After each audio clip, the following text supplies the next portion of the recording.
بسم الله الرحمن الرحيم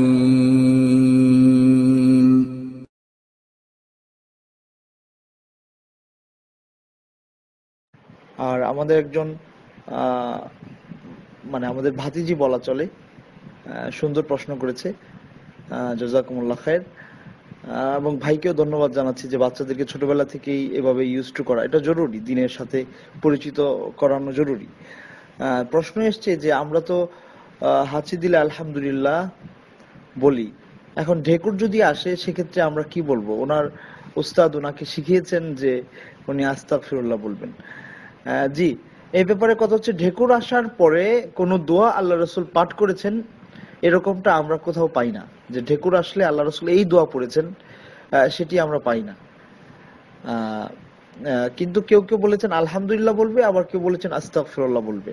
দুইটা দৃষ্টিভঙ্গিতে, কিন্তু দুইটার কোনোটাই সুন্নাহ নয়। দুইটার কোনোটাই সুন্নাহ নয়, বরং ইজতিহাদি, অর্থাৎ চিন্তা গবেষণা করে ওনারা বলেছেন যে বলা যেতে পারে, কিন্তু এটা সুন্নাহ মনে করে বলা যাবে না। এই হলো ব্যাপার। আলহামদুলিল্লাহ বলতে হবে কেন? যে মানে একটা হাদিস এসছে যে ইন্নাল্লাহা লা ইয়ারদু আনিল আবদি আইয়াকুলুল উকলাতা ফায়াহমাদুহু আলাইহা ওয়া ইয়াশরাবু শুরবাতা ফায়াহমাদুহু আলাইহা। আল্লাহ সুবহানাহু ওয়া তাআলা ওই ব্যক্তির ব্যাপারে সন্তুষ্ট যে খেয়ে দিয়ে আল্লাহর প্রশংসা করে, এবং ওই ব্যক্তির উপর সন্তুষ্ট যে পান করে আল্লাহর প্রশংসা করে।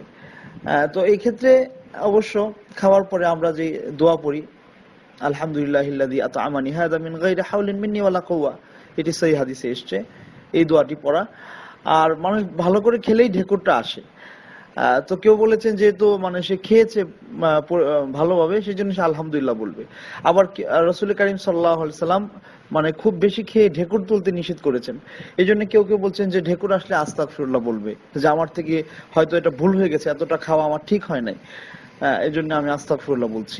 এই সবগুলোই মানে আলেমগণ চিন্তা ভাবনা করে বলেন, কিন্তু রাসূল করিম সাল্লাল্লাহু আলাইহি সাল্লাম থেকে কোন দোয়া ঢেকুর আসলে পড়তে হবে এমনটা আমরা পাই নাই।